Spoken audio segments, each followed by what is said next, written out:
Alrighty, well, a very, very happy Monday, and welcome to the TNC Sports Talk. My name is Justin, and the wait is finally over. The moment, the week that we have been waiting for is among us. Today is April 11th of 2026, and is the official beginning of the WrestleMania week.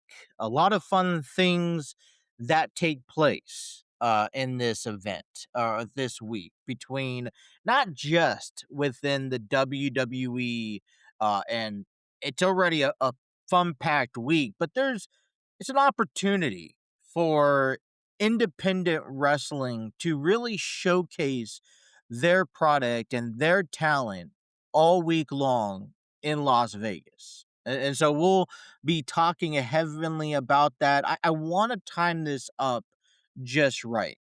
So what I want to do is that leads into Friday and Saturday where we give you our predictions of who we think is going to walk away victorious from WrestleMania 42. Today, I want to just share with you kind of some stepping stones insights. We still have Raw tonight. We'll talk about SmackDown and what took place. I felt maybe it wasn't which one was better last week, Raw or SmackDown? And I would have to ease on the side of Raw, to be honest. They just have the hotter product at the moment. They've been putting a lot of attention on Raw here over the last couple of months, and they just, I think, walked away with a little bit better taste in my mouth. Don't get me wrong. I think we saw some really good things and some fun things that we will share with you in this hour. But Raw kind of beat that. We'll kind of go over WrestleMania plans if you're attending or if you're going to watch from the comfort of your house. I posted on our Facebook page um, some wrestling events that's going on throughout all week long around Las Vegas area. Um, and so, please check that out. If you're heading out to one of those events, please be safe. It's going to be a type of week, I would say, that comes and goes in a blink of an eye. Usually always has.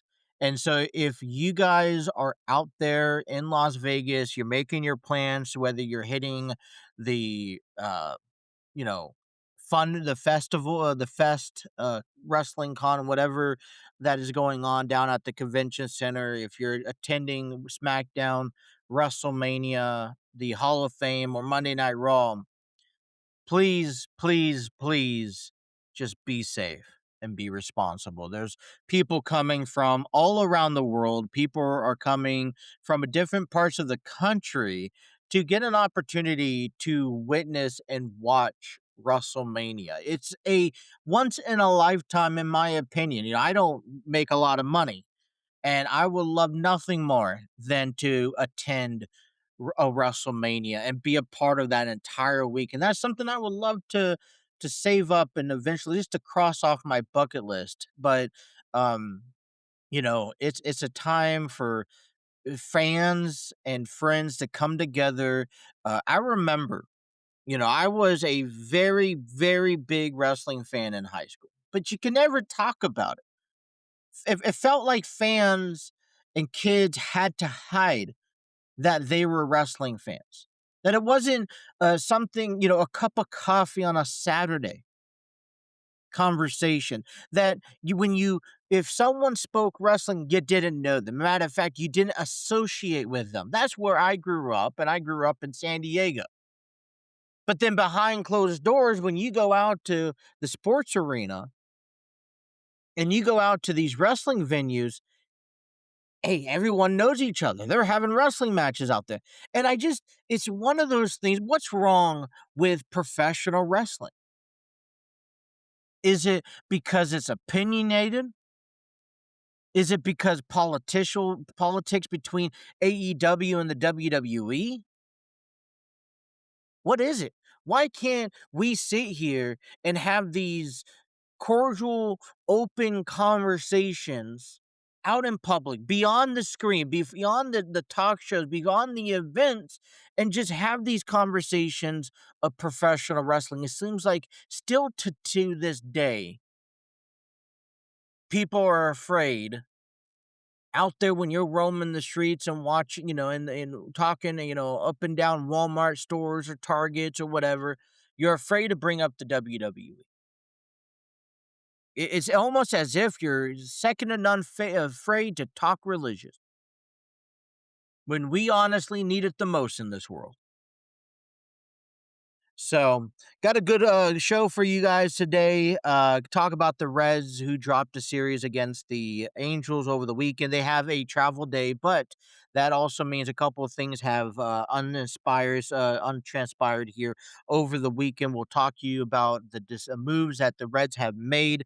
We'll take a look at the NL Central and that division down on the farm and the NBA playoffs that's set to begin tomorrow night. Well, hey, before we get started, I want to ask you guys if you guys are watching this on our Facebook page, please hit that like, share, subscribe, have those notifications on. We're live Monday through Friday from 12 to 1.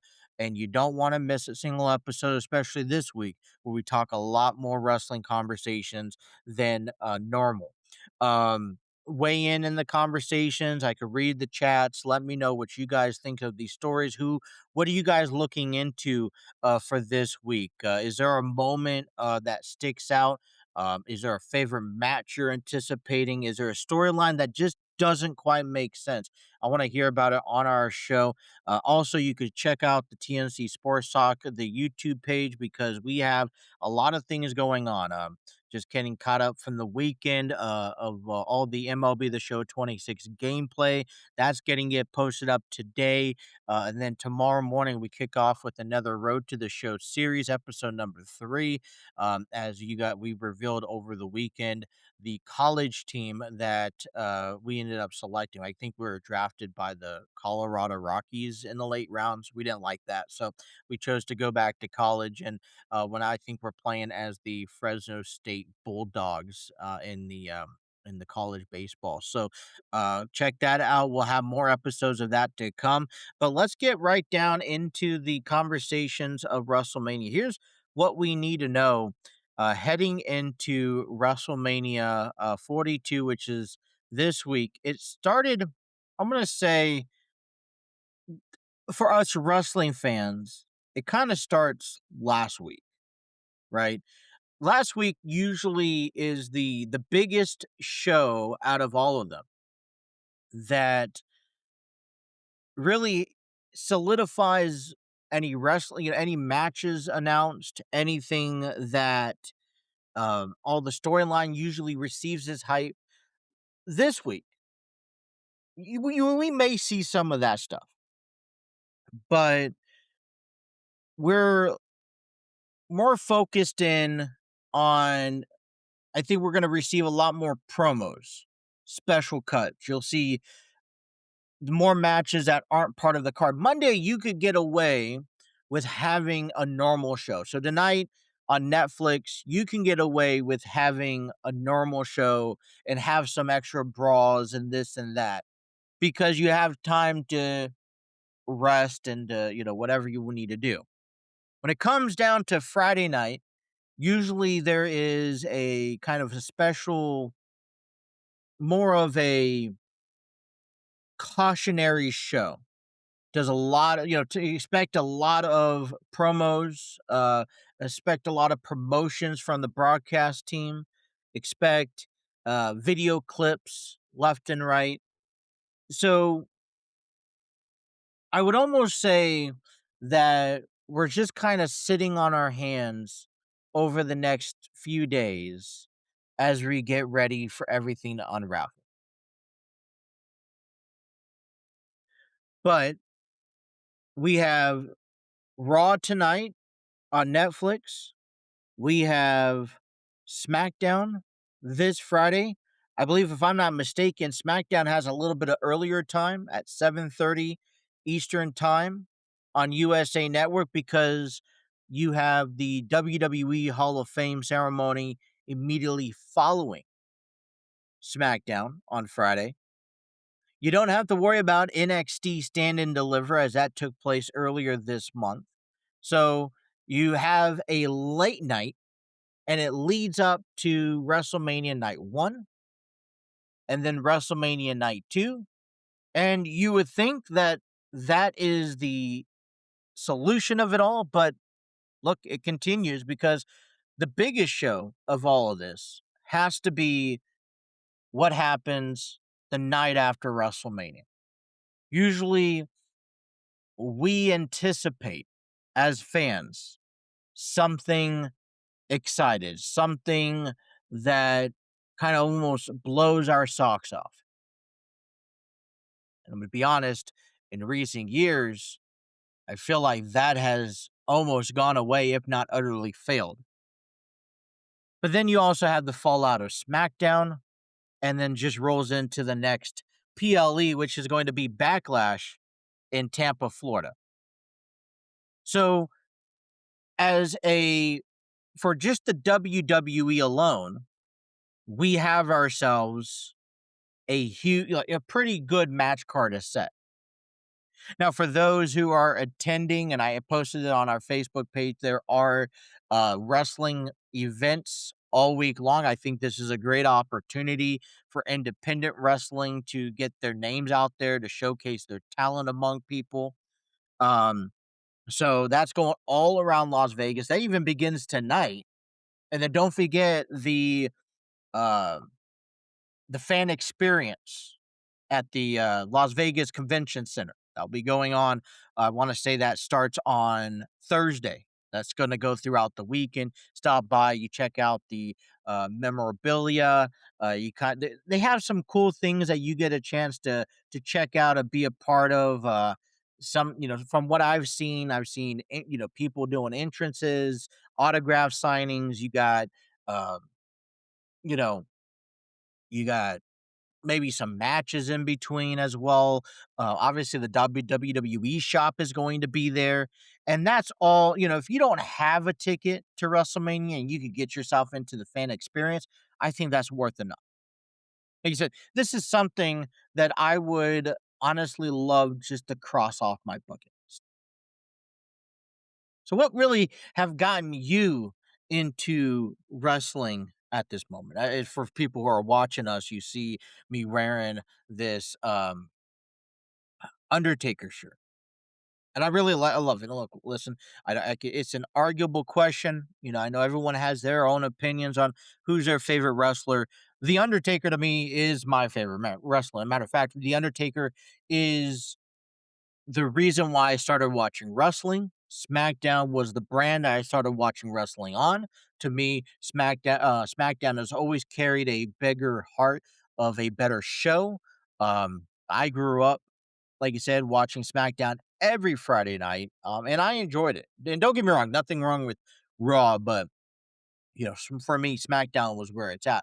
And there is that, well, let's agree to disagree. But to me, the Undertaker and that Undertaker streak for the longest time has been the calling card to what WrestleMania is all about. Sure, there are other great moments. We've seen John Cena and The Rock at WrestleMania. We've seen The Rock and Hulk Hogan at WrestleMania. And let's be, we got to give credit to where credit's due. Back in the 90s, where if it wasn't for guys like Hulk Hogan and Andre the Giant and Roddy Piper, that WrestleMania wouldn't be on the map.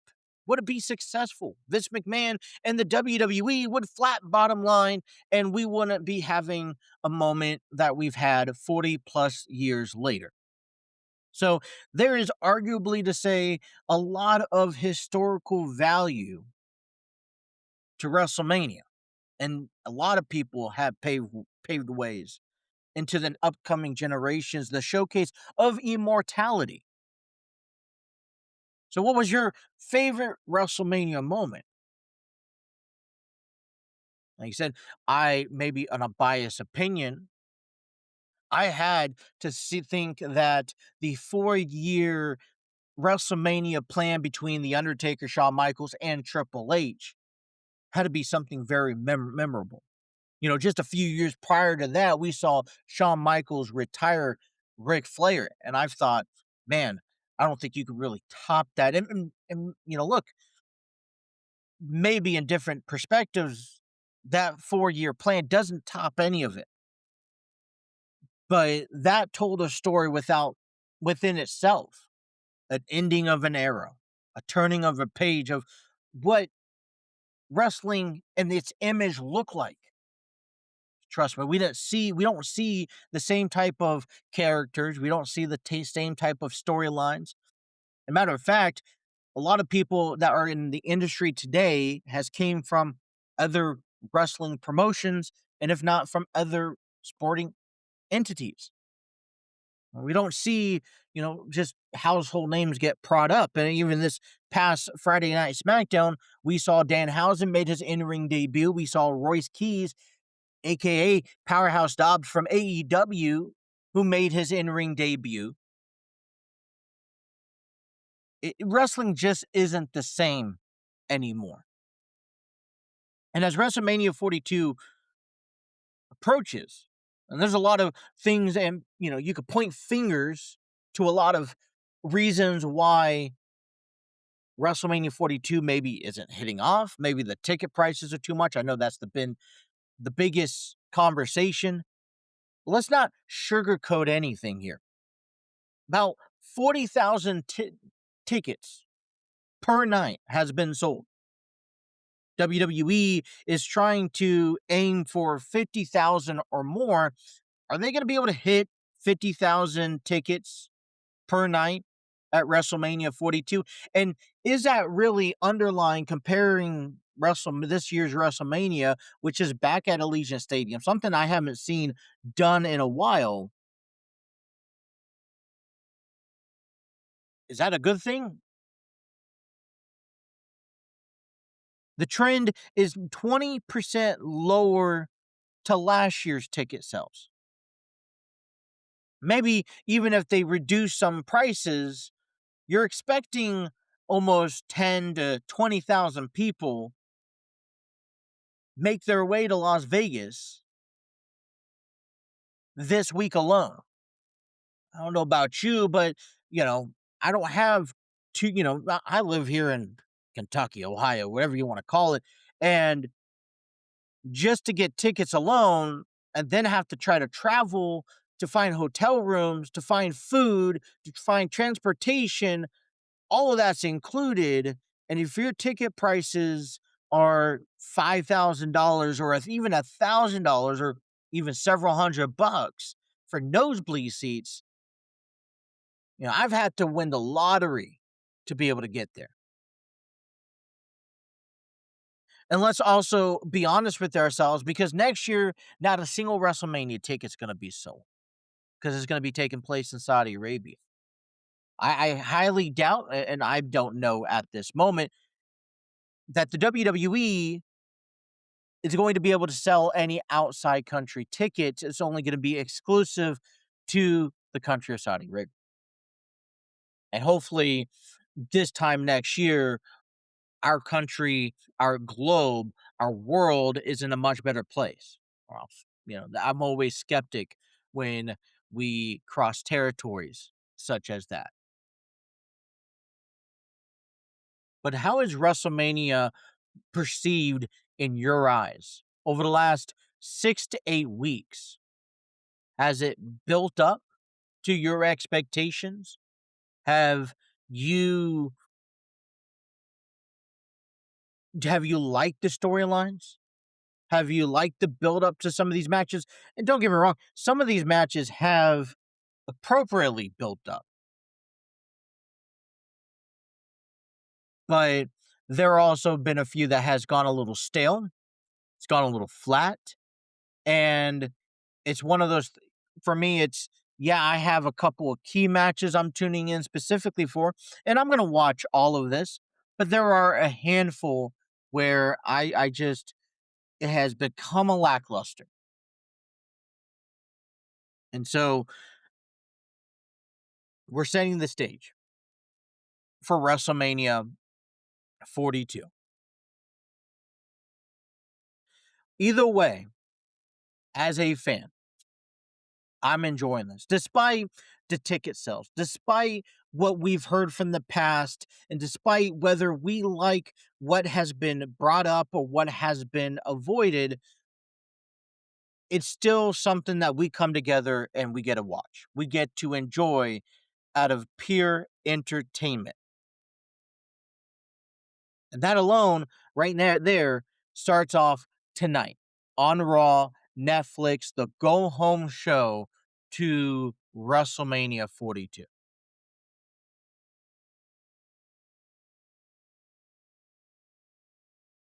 I want to reel back in here and just shift gears to our Cincinnati Reds. And boy, I got to tell you, um, scores, the numbers may perceive in one direction, but don't let that fool you, as the Reds ended up dropping the series to the Los Angeles Angels. And this was a fun weekend, I think, for Cincinnati fans. You just had yourself a 5-2 road stands. You're coming back home with 500, better than 500 baseball. Our bullpen's looking impressive. Our starting rotation was pretty solid. We've had some early season hiccups, but what team doesn't, right? Even the Tigers aren't looking all that mighty this early on. But if you watched any of the Angels and Reds games this past series, it is it is clear to say that if this is how the team is going to present itself throughout the course of the year, we have no hopes for October baseball. The Reds dropped Friday night's game 10-2. Chase Burns pitched 5 1/3 of an inning, giving up 7 hits, 5 runs, 4 walks, and 2 strikeouts.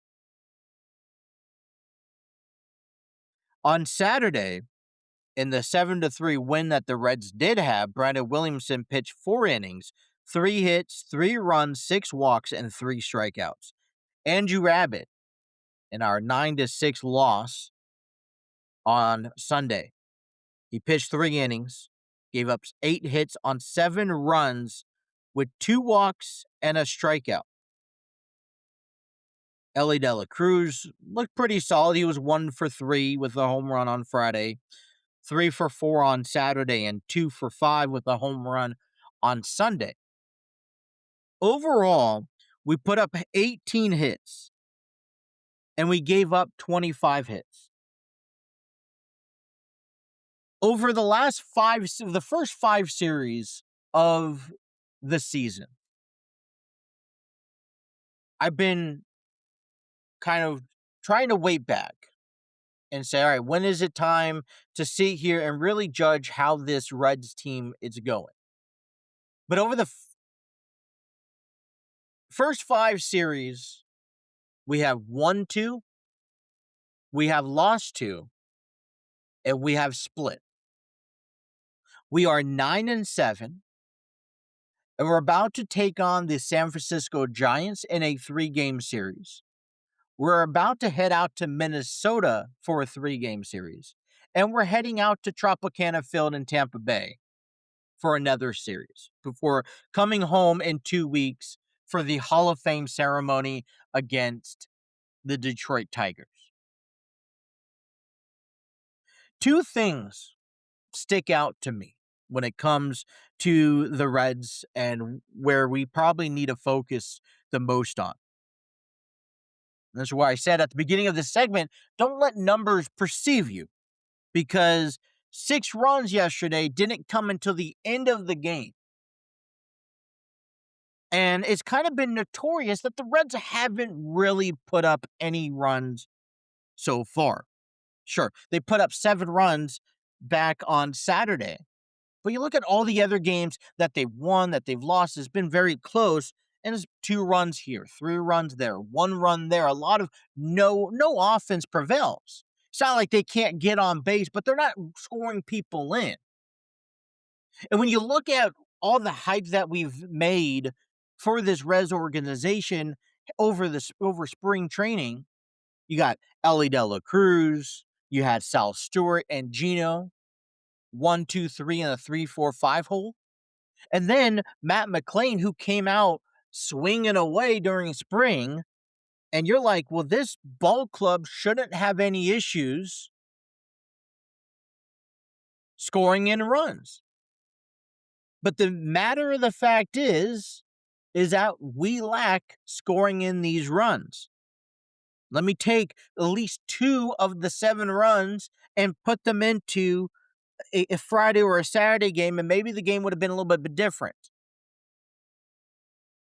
You really honestly made the Angels look good in a weekend that should have belonged to the Reds. You had fireworks on Friday. You introduced your red on red City Connect uniforms on Saturday with the Noelvi Marte, and we'll get to him in a moment. Noelvi Marte bobblehead doll. And all we have to show for it is a win, 1 win in a series. And if this is our offense ability throughout the course of the year, I mean, when we go up against the Dodgers, we go up against the Padres or the Yankees, I don't see how we can benefit and find a way to win this series without having, some more offense. Let's look at the other thing. It seems like over the last 5 years, we started off to a good start, but we've kind of mellowed out. The pitchers that we should be concerned about are giving us solid 5, 6 innings. The pitchers that we should feel comfortable about can't even go 4 innings in a ball game. And I'm specifically talking about Andrew Abbott, Chase Burns. Heading into spring, I was comfortable with 4 of the 7 guys we had to go out there every 5 days of the week. I'd feel comfortable, at least an 80% chance that we had the opportunity to win that ball game.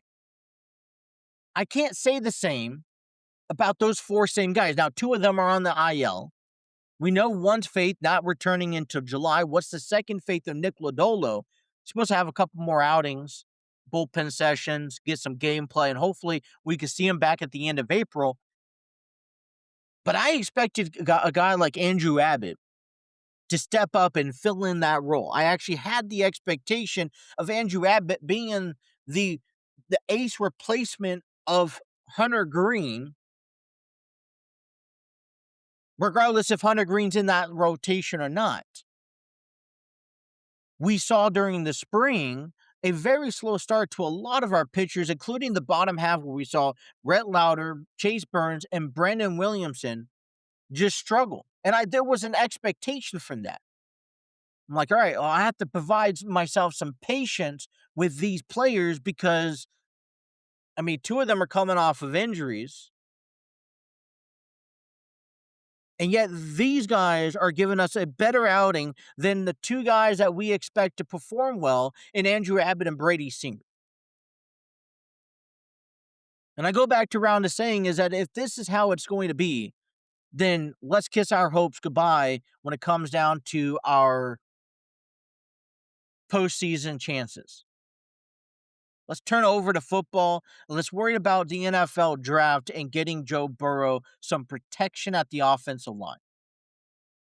Let's worry about adding a couple extra defensive players and getting ready for this season because, man, it doesn't look great.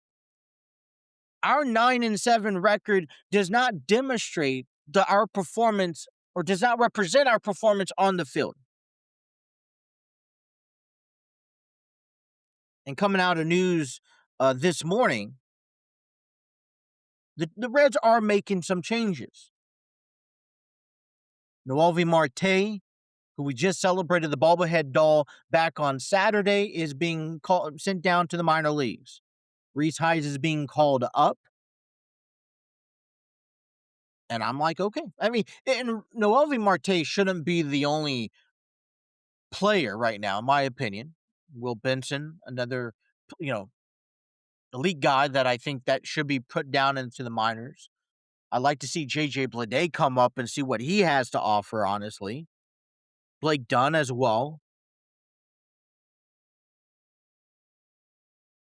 But it's only 5 series. I got to remind myself that 5 series, a 9-7 record. Yes, we have struggled. Yes, we have won one of our last 5 ball games, and maybe this day off is what we need. Maybe hey, it's our first 10 games, consecutive games in a row, a long stretch. We've been out on the road, we've been home, we got to figure some things out. Take this day off, whatever we need to do to regroup, just like and have another repeat performance like when we went to Tampa, Texas, a couple weeks ago.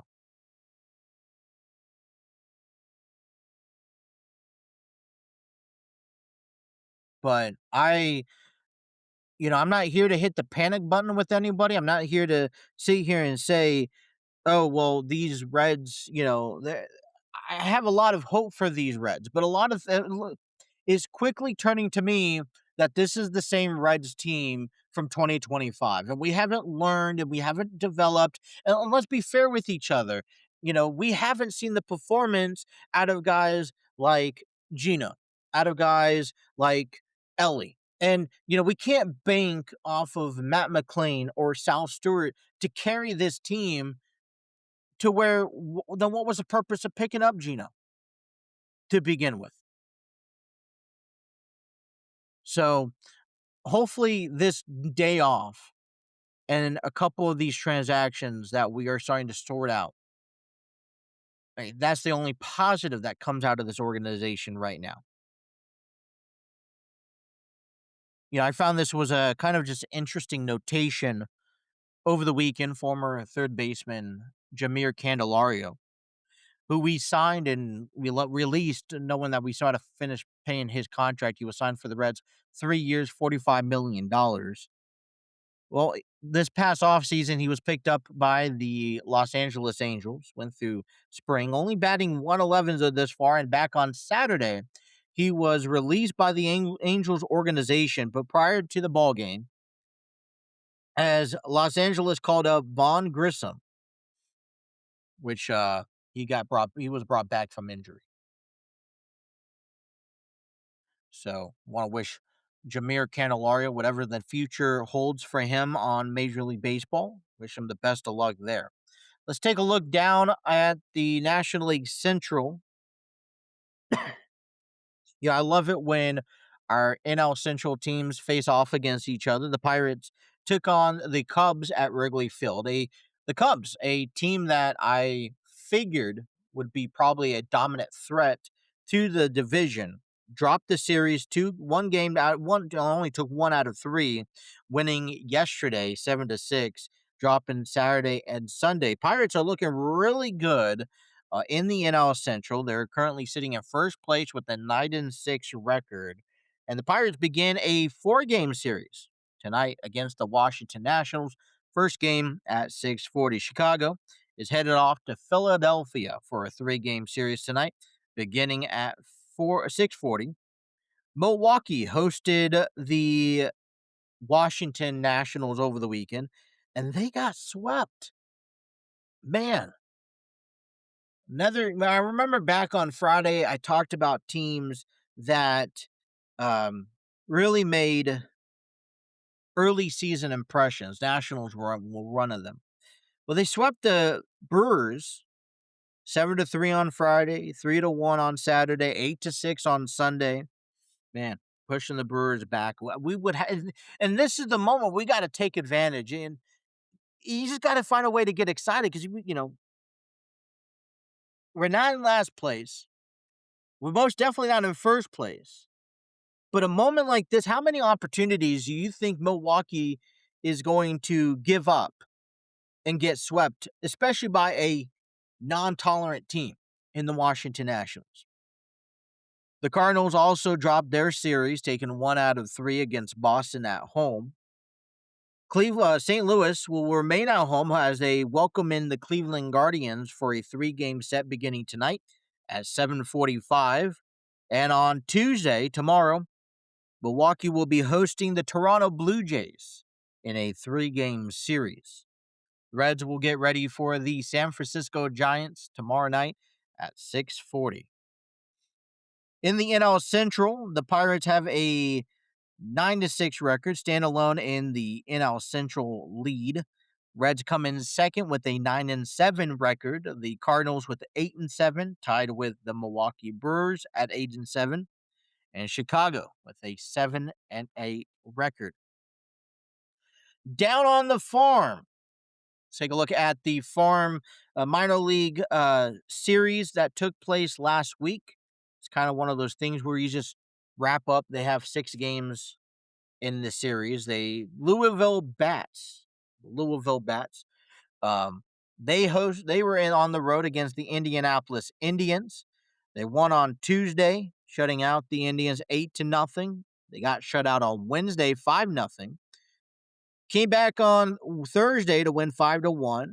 Won on Friday 8-2. Won on Saturday 8-5, and lost on Sunday 9-5. They won 4 out of the 6 games. They advanced their record to an 8-7. They are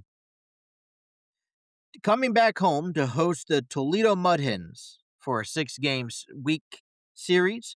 Mud Hens enter in with a 7-8 record. The Chattanooga Lookouts AA affiliations were over in Birmingham, Alabama, take on the Barons throughout the week. They won all but Saturday's game, where they dropped to the Barons their first loss of the season, 5-4. The Lookouts are 8-1 on the season, and they are up next is back home against Montgomery Biscuits, who are 3-5. First pitch tomorrow at 7 p.m. The Dayton Dragons took on the Lake County captains throughout the past week. They lost. They split the series 3 apiece, losing Tuesday, Wednesday, and Sunday, winning on Thursday, Friday, and Saturday. The next upcoming game will be on the road against the Great Lake Loons at 6:05 beginning tomorrow. The Loons are 6-3, as the Dayton Dragons are 4-4. Cincinnati Bearcats baseball team had a tough week, or actually had a good week, and they came back and took the series against Baylor, winning Friday 11-1 and shutting them out on Saturday 8-0. They did drop Sunday's game 8-3 final score that moves them into a 24-14 record, 6-9 in conference play with a 1-game losing streak. They are 14-5 at home, 9-9 on the road, and 1-0 in neutral locations. Our next upcoming game will be taking place tomorrow at 6 p.m. at the UC Baseball Stadium in Cincinnati, Ohio, as they continue and take on the Joe Nuxhill Classic. The game will be available on ESPN+. Plus, more information will be provided tomorrow. All right, saw a couple of storylines that just kind of make breakaways throughout the sports I'd like to share with you. We kick things off with Jorge Soriano, the pitcher who clobbered yesterday's dominance. Brilliance move. This is an article provided on MLB.com by Mike Petragila. You can check it out.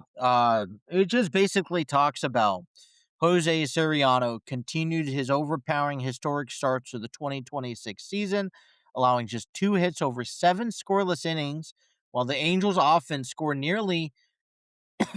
early and often during the 9-6 win in the rubber game matchup. If you were watching this game, I knew I was watching this game. I wanted to turn this game off as soon as probably around the 3rd or 4th inning, to be honest, because Soriano just had something going, and it was kind of frustrating to watch the Reds struggle. Like I said, if you watch this game, the Reds struggled tremendously, and their runs came from the from tapping into the bullpen. And it wasn't like they just weren't getting nothing out of Soriano. And I say this because Soriano's had a really good start to the season. Here's what Suzuki said to Soriano. He said, "Every 5 days, you want the guy like that, and if you're winning, to keep it going. If you had a loss, and then kind of stop it and flip it around." And I wish I could say the same thing about the Reds, comparison wise, right? Soriano, who's 4-0, just allowed just 2 hits, struck out 10 batters while walking 3 and lowering his ERA to a .33. He has been dominant in the 4 starts of the season. The right-hander tossed 106 pitches, with 69 of them being strikes back on Sunday.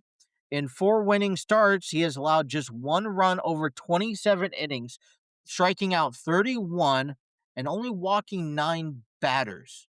Man.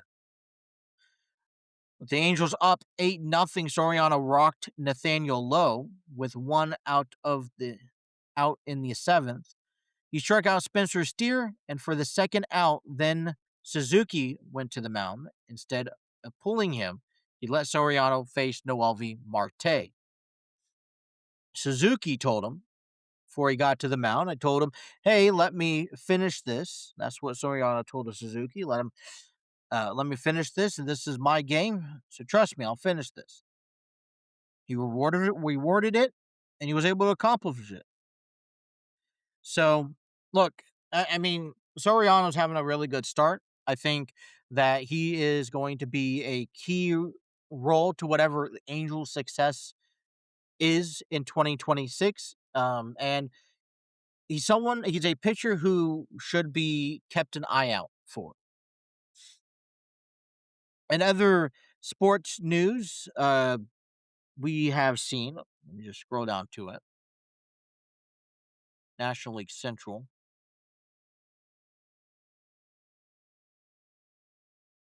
There we go. Nope. Let me see if I can pull it back up again. Things update and then I lose these articles.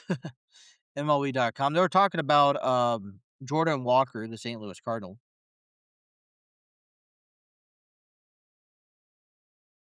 Let's find it because I really do want to share it with you. These are articles that were saved this morning, and then they get updated throughout the day.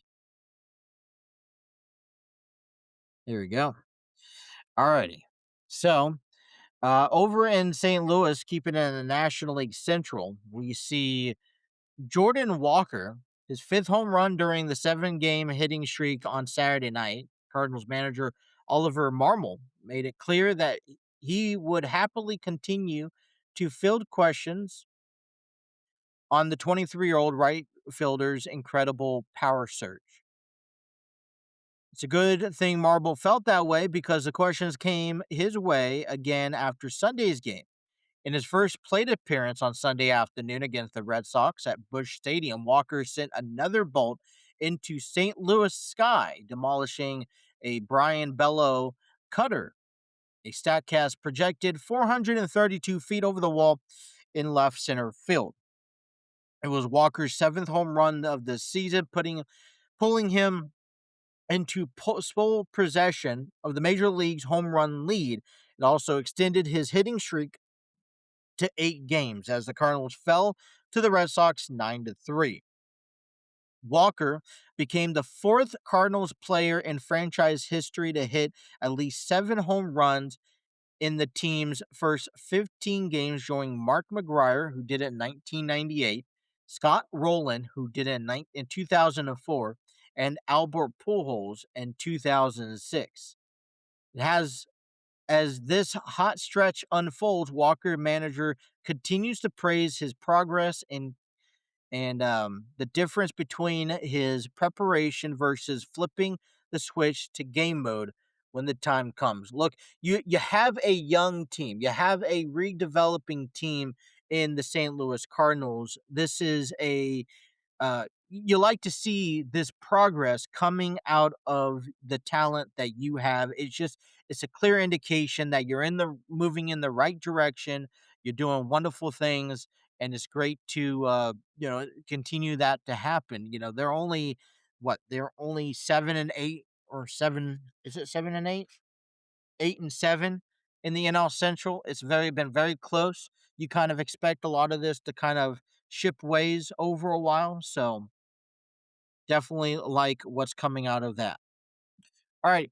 Roy McIlroy wins the second straight green jacket in the majors, gives him more major wins than anyone since Tiger Woods. Tiger Woods, who last won back-to-back majors, was back in '01 and '02. Nick Faldo did it back in '89 and '90, and Jack Nicklaus did it back in '65 and '66. Congratulations to Roy McIlroy. NBA playoffs. The play-in has the schedule coming up here this week with the first round of the NBA playoffs set to begin this Saturday. Was looking at the kind of unfolding of all this. I'm not really too big and too hyped about this because everything is on Prime right now this week. So where am I going to be able to get basketball at? But if you do have Prime, you can watch the play-in schedule as tomorrow things kick underway as the Charlotte Hornets take on the Miami Heat at 7:30 p.m. Eastern Standard Time. The loser will be eliminated from the postseason. The winner will be advanced to play on Friday. We'll get to that here in a moment. The second game tomorrow night at 10 p.m. tip-off. Phoenix Suns take on the Portland Portland Trailblazers. The winner will be seeded number 7 in the NBA playoffs. On Wednesday, April 15th, the Philadelphia 76ers will take on the Orlando Magics at 7:30 p.m. Eastern Standard Time. The winner will earn the number 7 seed in the NBA playoffs, while the Los Angeles Clippers will take on the Golden State Warriors at 10 p.m. Loser will be eliminated from the postseason. The winner will advance to Friday, where on Friday, April 17th, the winner of the 76ers and the Magics will take on the winners of the Charlotte Hornets and the Miami Heat. That tip-off is at 7:30. Winner will get the number 8 seed. It's not the winners, excuse me. It's the loser. It's the winners of the Hornets and Heat and the losers of the 76ers and Magics. The losers of the Suns and Trailblazers will take on the winners of Clippers and Warriors. That will be at 10 p.m. on Friday, following a NBA first round on Saturday. 4 games have been announced. We will see the number 4 Cavaliers take on the number 5 Raptors at 1 p.m. on Prime. The number 3 Nuggets take on the number 6 Timberwolves at 3:30 on Prime. The number 3 Knicks take on the number 6 Hawks on Prime at 6 o'clock. And on ABC or Fubo at 8:30, we'll see the Lakers and the Rockets. And that will continue into the weekend. So we'll give you more information later on this week and kind of give you our predictions of what will take place. All right, back to square one. Last Friday night was kind of a big night on SmackDown. We actually kind of saw, it felt like it was more entertaining, right? Maybe not, maybe so. I felt like it was entertaining on the aspect of the debuts. So we saw Danhausen, who won his first in-ring debut as he beat Kit Wilson. I enjoyed it. It was the moment, it's kind of these games, right? We talked to, I think this is referenced a lot to what R-Truth does. Just have fun in the ring. And you almost can't take this match seriously, but you're finding pure enjoyment out of it. And so, Danhausen is down on the mat. Kit Wilson climbs to the top of the turnbuckle, and Danhausen sits up. And it started with Kit Wilson. Danhausen curses Kit Wilson. Pyro goes from the turnbuckle and ends up affecting Kit Wilson. He ends up picking up the victory. The moment that we've seen happen probably a few times before, the whole, I think Seth Rollins did this with Rhea Ripley. Was it Seth Rollins a few years ago? This was back with, I forgot them. It was with Eminem, Felina, and it was Shawn Michaels who slid out of the ring after running the ropes and put his arm around Melina, and they're all taunting until she realizes, oh, it's not Morrison. Um, Danhausen did the same thing with the Miz. So it's just moments like that brought the entertainment out on SmackDown, and it kind of kept SmackDown kind of vibrant, alive, right?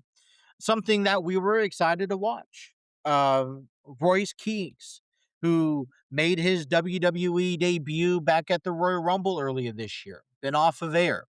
He dominates Berto and picks up that victory. And it was just kind of a dominance match in a sense. I am going to put a little red flag or yellow flag, cautionary flag next to Royce Keys' name. He's a dominant being. We have already, we've seen NXT talent come up this year, make the main roster. They're all showcasing themselves at WrestleMania, which is great.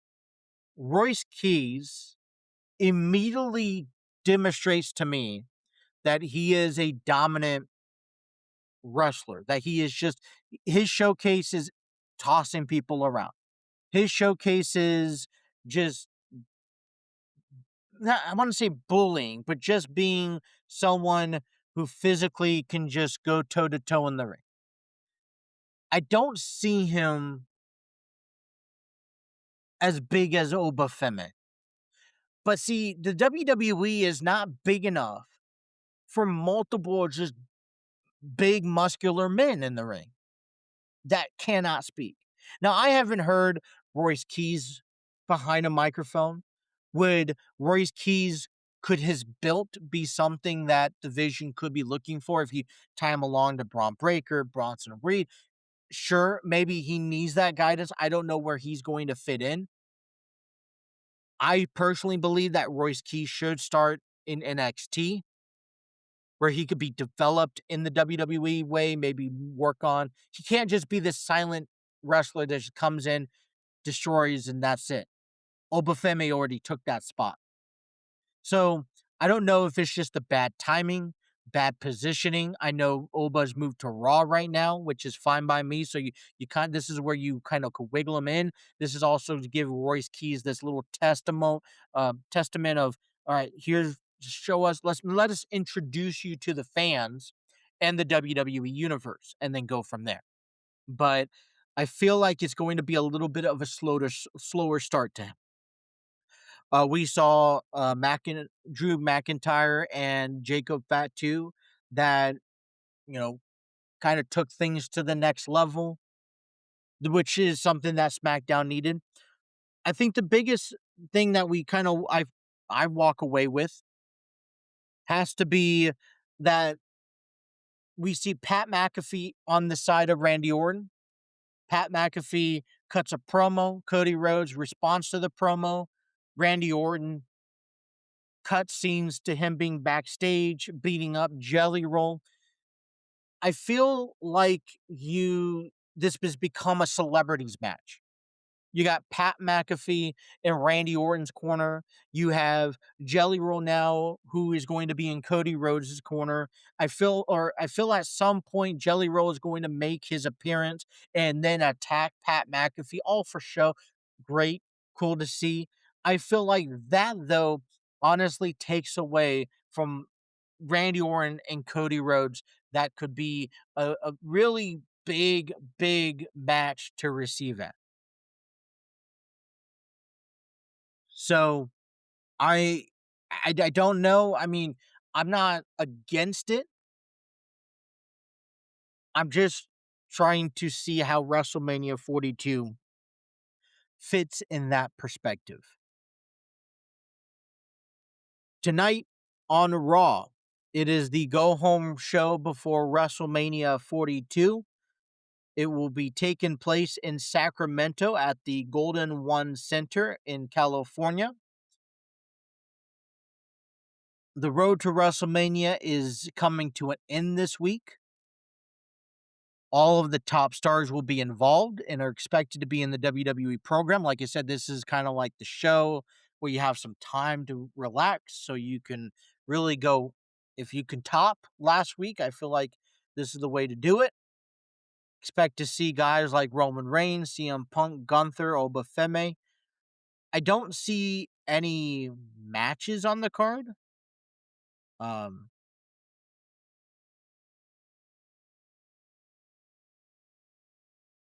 I guess Adam Pearce has a couple of secret matches that he isn't telling us about yet before WrestleMania. So I guess we'll find out when Raw comes tonight. We want to keep an eye on Rey Mysterio, who was just announced into the ladder match for the Intercontinental Championship at WrestleMania this week. Could there be another surprise name that joins this mix? So far, we have Dragon Lee, Javon Evan, Rusev, JD McDonough, Rey Mysterio, and then now Penta. That's about 6 men, so I'm probably is going to just stay with 6 men. The Women's World Championship after Stephanie Vakir put some giant bumps on Liv Morgan and Roxanne Perez last week in the backstage attack. Will Liv confirm that Dirty Dom's nursed her back to full health, and she's cleared to take Vakir's title this weekend? Will we see a little piece of the demon tonight on Raw? So, a lot of things that we could look forward to heading into the road to WrestleMania. I know that we will start tomorrow. I like to start giving you the breakdown of what to expect. The reason I'm not getting too much into the WrestleMania conversations and the deep dive is because there could be some final matches announced tonight. I don't figure that a match could be announced Friday, although anything can happen. But I expect matches things to still unravel tonight. So I'm interested in seeing what we can see out of Raw on the go home show to WrestleMania this evening. But to this week, we will talk heavily about some of these matches, our takes. One thing I want to kind of start off tomorrow is how was the road to WrestleMania, specifically in detail? Was there feuds that were like, you know what, that should have waited, that should have never happened, it was a waste of time? Are there matches on WrestleMania that you're just not interested in? Things like that. Things that I get it. Injuries happen, storylines change all the time, fan base demand things. But if you look back from the Royal Rumble to now, does WrestleMania 42, does this all pan out promptly? Are we getting what we want to see? Are we excited about what we are wanting to watch? And could have WWE done things a little bit different to hype up and to give us a little bit more of the best product? But that is for tomorrow's conversation. That is all the time I have for you guys today. I want to thank everyone for tuning in to the TNC Sports Talk. Please hit that like, share, and subscribe button. Share with your friends that hey, we're live at noon, Monday through Friday. We will be back tomorrow. Plan to be on rest of the week. We have a lot of stuff going on for our channel, so please be sure to have those notifications on so you don't miss a single episode. Also, you give us a follow on our social media pages. We are available on Facebook, TikTok, Twitter, and Instagram, all at the TNC Sports Talk. And if you missed anything today, you could also download us, take us on the road with you at the gym, at the office, wherever you get your podcasting needs. The TNC Sports Talk is there on our Apple Podcast, Google Podcast, Spotify, iHeartRadio, Spreaker, and so much more. So I appreciate it for everyone tuning in. Until next time, you guys have a wonderful rest of your day. Take care.